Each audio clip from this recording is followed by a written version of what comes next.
আমার বড় কি হয়েছে একটু বল না। আপনি তো বাবা হতে চলেছেন। বাচ্চার বয়স কত দিনের? এই 3.5 মাসের কাছাকাছি। ওর পেটে 3 মাসের বাচ্চা মানে এটা কোনোভাবেই সম্ভব না। তাহলে আপনি আপনার স্ত্রীকে জিজ্ঞেস করুন। আমাকে বিয়ে হয়েছে 1 মাস হয়েছে, আপনার পেটে 3 মাসের বাচ্চা করতে গেলো। বাসায় চলো। তার মানে আপনি আমার লাগে প্রতারণা করছেন। আপনি আরেক জায়গায় আগাম করে সেই পাপের বোঝা আমার ঘরে চাপাই দিচ্ছেন। বলছি বাসায় চলো, আমি তোমাকে সব খুলে বলবো। না আমি বাসায় যাবো না। আগে আপনি কল এই বাচ্চার বাপ কেডা কোন? এত বড় বাড়ির মায়ের লাগে তোর বিয়া? তোর তো এটা রাজকপাল। তুই কি ভাবছো যে এই বাড়ির মালিকের মাইয়ের আমি বিয়ে করবো? আমার বাড়ির যে কাজের মাইয়াটা আছে না, মামা কি যে সুন্দর। রে তুই কামের মায়ের বিয়ে করতে আমার লইছুস? দূর হালা। আপনিও বসেন। বিয়ের পাত্রী দাঁড়িয়ে থাকলে কেমন দেখা যায়? বিয়ের পাত্রে মানে? মামা বকুলের সাথে আমার বিয়ে দিবেন না? ওর সাথে কেন বিয়ে হতে যাবে? আমার বিয়ে কার লগে দিবেন? আমাদের সন্ধ্যার সাথে কই জাহান নামে শালা এমন মুহূর্তে কি অজ্ঞান হয়? অজ্ঞান ওরা টাইম পাস নাই। তুই বিয়েটা হয়েছি তো তারপর অজ্ঞান কি? গেছিলাম তুই বাড়ির কাজের মেয়ের বিয়ে করতে, কাজের মেয়ের পরিবর্তে যে মালিকের মেয়ের বিয়ে করে দিবে এটা তো আর বুঝতে পারিনি মামা। এত বড় লোন আমি সামলাইতে পারি নাই। আপনি যারে বিয়ে করতেছেন তারে করবেন, আরেকজনকে করা দরকার কি? তাই করতে এলো তাই নিয়ে আসিল। খালুরে পান আপনি ম্যাডাম বিয়ে করতে পারবেন না, আপনি আমারই বিয়ে করবেন।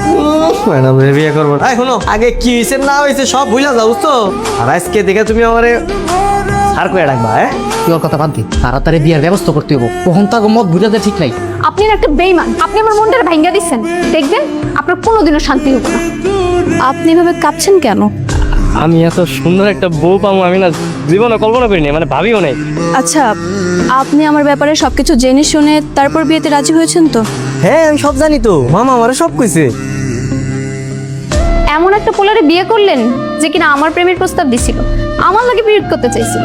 বকুল, তোকে আমি না করেছি না এইসব টপিক নিয়ে কথা বলতে? বলতে তো চাই না ম্যাডাম, কিন্তু যেই পোলার লগে আপনার বাড়ির কামের মেয়ের বিয়ে হওয়ার কথা ছিল সেই পোলার লগে আপনি বিয়ে করে নিলেন। আমার হাজবেন্ড আগে কি করেছে না করেছে সেটা তো আমার দেখার বিষয় না। এখন আমার হাজবেন্ড কি করছে বা কি করবে সেটা আমার দেখার বিষয়। আপনি তো একটা প্রতারক। বকুল, তোকে আমি যেতে বলছি না? আমার মানে ঘুম পাইছে, আমি একটা কাজ করি ওই যে সোফার মধ্যে যে ঘুমাই থাকি। হ্যাঁ সোফায় ঘুমাতে যাবেন মানে? আমি আপনার ওয়াইফ, আপনি আমার হাজবেন্ড। আমাকে একা এখানে রেখে আপনি সোফায় ঘুমাবেন কেন? না ম্যাডাম আসলে হয়েছে কি, আমি আবার রাতে লুঙ্গি পরে ঘুমাই তো। ম্যাডাম মানুষ আপনার সাথে লুঙ্গি পরে কেমন দেখাবে না? তার সমস্যা নেই, কিন্তু আপনার লুঙ্গি আবার সকালে গলায় মালা হয়ে যাবে না তো? হ্যাঁ ম্যাডাম কি কর, আমি শক্ত করে গিতে দেবো, সমস্যা নাই। ঠিক আছে, সমস্যা নেই, তাহলে আপনি এখানে ঘুমাতে পারেন। তা আপনি দিনের বেলা প্যান্ট পরতে পারেন তো? হ্যাঁ না, মানে আপনাকে কিন্তু আমার সাথে অফিসে যেতে হবে, ওইখানে কিন্তু লুঙ্গি পরা যাবে না, প্যান্ট পরতে হবে। কি কর ম্যাডাম, অফিসে যাইতে দেবো?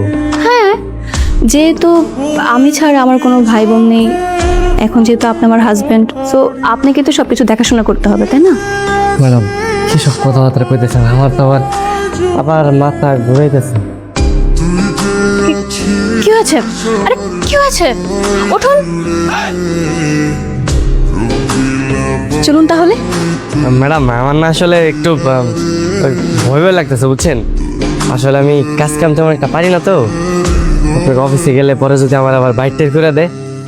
আশ্চর্য ব্যাপার, অফিস আমাদের, আর কাউকে যদি চাকরি থেকে বের করতে হয় সেটা আমরা করি।